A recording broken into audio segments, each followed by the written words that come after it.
കണ്ട ഏറ്റവും വലിയ സാമ്പത്തിക തകർച്ച വരാൻ പോകുന്നുവെന്ന് റിപ്പോർട്ട്. ലോകപ്രശസ്തമായ റിച്ച് ഡാഡ് പുവർ ഡാഡ് എന്ന പുസ്തകത്തിന്റെ രചയിതാവ് റോബർട്ട് കിയോസാക്കി കുറച്ച് ദിവസങ്ങൾക്ക് മുൻപ് സോഷ്യൽ മീഡിയയിൽ പങ്കുവച്ച കുറിപ്പാണിത്. കേൾക്കുമ്പോൾ പേടി തോന്നുന്നുണ്ടോ? ഇതിലൊരു വലിയ ട്വിസ്റ്റ് ഉണ്ട്.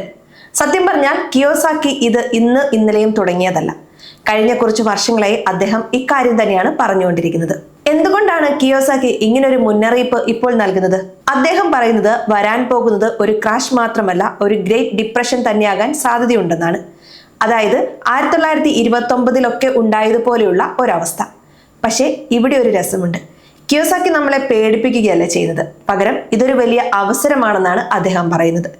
എല്ലാവരും പേടിച്ച് വിൽക്കുമ്പോൾ കുറഞ്ഞ വിലയ്ക്ക് നല്ല ആസ്തികൾ വാങ്ങാൻ പറ്റിയ സമയം. അതാണ് അദ്ദേഹത്തിന്റെ ലോജിക്ക്. 1987, 2000, 2008 ഈ വർഷങ്ങളിലൊക്കെ വലിയ മാർക്കറ്റ് ക്രാഷുകൾ ഉണ്ടായിട്ടുണ്ട്. അന്നൊക്കെ പാവപ്പെട്ടവർ കൂടുതൽ ദരിദ്രരായപ്പോൾ താൻ കൂടുതൽ സമ്പന്നനായെന്നാണ് അദ്ദേഹം അവകാശപ്പെടുന്നത്. എങ്ങനെയാണ്? ഈ വീഴ്ചകളെ ഒരു ഡിസ്കൗണ്ട് സെയിലായി കണ്ടതുകൊണ്ട് മാത്രമാണ്. കിയോസാക്കി പറയുന്നത് സ്വർണം, ബിറ്റ്കോയിൻ വിലകളിലൊക്കെ ഇനിയും മാറ്റമുണ്ടായേക്കാം എന്നാണ്. സ്വർണം, വെള്ളി, ബിറ്റ്കോയിൻ ഇവയിലൊക്കെയാണ് അദ്ദേഹം വിശ്വസിക്കുന്നത്. നോട്ടുകളേക്കാൾ മൂല്യം ഇത്തരം റിയൽ അസറ്റുകൾക്കാണെന്ന് അദ്ദേഹം വിശ്വസിക്കുന്നുണ്ട്. പക്ഷേ ഒരു കാര്യമുണ്ട്, നമ്മളിത് കണ്ണടച്ച് വിശ്വസിക്കണം. സത്യം പറഞ്ഞാൽ കിയോസാക്കിയുടെ ട്രാക്ക് റെക്കോർഡ് ഒന്ന് പരിശോധിച്ചാൽ ഒരു കാര്യം മനസ്സിലാകും. അദ്ദേഹം ഇതിനു മുൻപും പലതവണ ഇങ്ങനെയുള്ള വലിയ ക്രാഷുകൾ പ്രവചിച്ചിട്ടുണ്ട്. 2015-ലും 2018-ലും അദ്ദേഹം ഇതേപോലെ മുന്നറിയിപ്പ് നൽകിയിരുന്നു. പക്ഷെ അന്ന് മാർക്കറ്റ് വീഴുന്നതിന് പകരം കുതിച്ചുയരുകയാണ് ചെയ്തത്.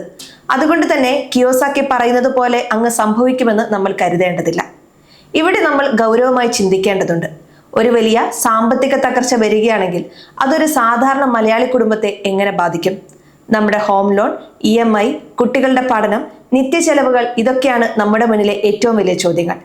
മാർക്കറ്റ് വീഴുമ്പോൾ എല്ലാവരും പാനിക്കായി കയ്യിലുള്ളതൊക്കെ വിറ്റഴിക്കാൻ ശ്രമിക്കും. പക്ഷേ കിയോസാക്കി പറയുന്നത് നമ്മൾ ലക്കി ആകണമെന്നാണ്. അതായത് മാർക്കറ്റ് താഴേക്ക് പോകുമ്പോൾ ക്വാളിറ്റിയുള്ള അസറ്റുകൾ കുറഞ്ഞ വിലയ്ക്ക് കിട്ടും. അത് തിരിച്ചറിയുന്നവർക്ക് ഭാവിയിൽ വലിയ ലാഭം ഉണ്ടാക്കാൻ പറ്റും. നമ്മൾ എപ്പോഴും കേൾക്കുന്ന ഒരു കാര്യമുണ്ട്, be fearful when others are greedy and greedy when others are fearful. Warren ബഫറ്റിന്റെ ഈ വാക്കുകൾ തന്നെയാണ് കിയോസാക്കി മറ്റൊരു രീതിയിൽ പറയുന്നത്. മാർക്കറ്റിൽ എല്ലാവരും പേടിച്ചിരിക്കുമ്പോൾ നമ്മൾ ശാന്തമായിരിക്കണം. ഇതൊരു റിയാലിറ്റി ചെക്കാണ്. സാമ്പത്തിക ലോകത്ത് കയറ്റങ്ങളും ഇറക്കങ്ങളും സാധാരണമാണ്.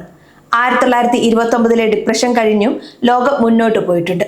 2008-ലെ ക്രൈസിസിന് ശേഷവും സാമ്പത്തിക രംഗം തിരിച്ചു വന്നിട്ടുണ്ട്. അതുകൊണ്ട് കിയോസാക്കിയുടെ വാക്കുകൾ കേട്ട് ഭയക്കേണ്ടതില്ല. പകരം നമ്മൾ ചെയ്യേണ്ടത് കുറച്ച് തയ്യാറെടുപ്പുകളാണ്.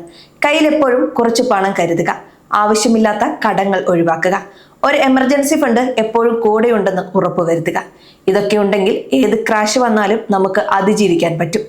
വരാൻ പോകുന്നത് ഒരു തകർച്ചയാണോ അതോ വലിയൊരു അവസരമാണോ എന്നത് നമ്മൾ അതിനെ എങ്ങനെ കാണുന്നു എന്നതിനെ ആശ്രയിച്ചിരിക്കും. സാമ്പത്തിക അറിവാണ് നമ്മുടെ ഏറ്റവും വലിയ ആയുധം. അതുകൊണ്ട് മാർക്കറ്റിലെ ഓരോ ചലനങ്ങളും ശ്രദ്ധിക്കുക, പഠിക്കുക. ഒരു കാര്യം ഓർക്കണം, പാനിക്കാകുന്നത് കൊണ്ടോ പേടിക്കുന്നത് കൊണ്ടോ നമ്മുടെ പോക്കറ്റിൽ പണം വരില്ല. പകരം ശരിയായ സമയത്ത് ശരിയായ തീരുമാനങ്ങൾ എടുക്കുകയാണ് വേണ്ടത്. ഇതൊരു വലിയ ചർച്ചയാകാൻ സാധ്യതയുണ്ട്. കിയോസാക്കിയുടെ ഈ പ്രവചനത്തെ നിങ്ങൾ എങ്ങനെ കാണുന്നു? അദ്ദേഹം വെറുതെ പേടിപ്പിക്കുകയാണോ അതോ ഇതൊരു വലിയ തിരിച്ചറിവാണോ? നിങ്ങളുടെ അഭിപ്രായങ്ങൾ താഴെ കമന്റ് ചെയ്യൂ, നമുക്കിതൊരു ചർച്ചയാക്കാം. ഈ വീഡിയോ അറിവ് നൽകുന്നതിന് വേണ്ടി മാത്രമുള്ളതാണ്. ഏതെങ്കിലും തരത്തിലുള്ള സാമ്പത്തിക തീരുമാനങ്ങൾ എടുക്കുന്നതിന് മുമ്പ് ഒരു സെബി രജിസ്ട്രേഡ് അഡ്വൈസറുടെ ഉപദേശം തേടുക.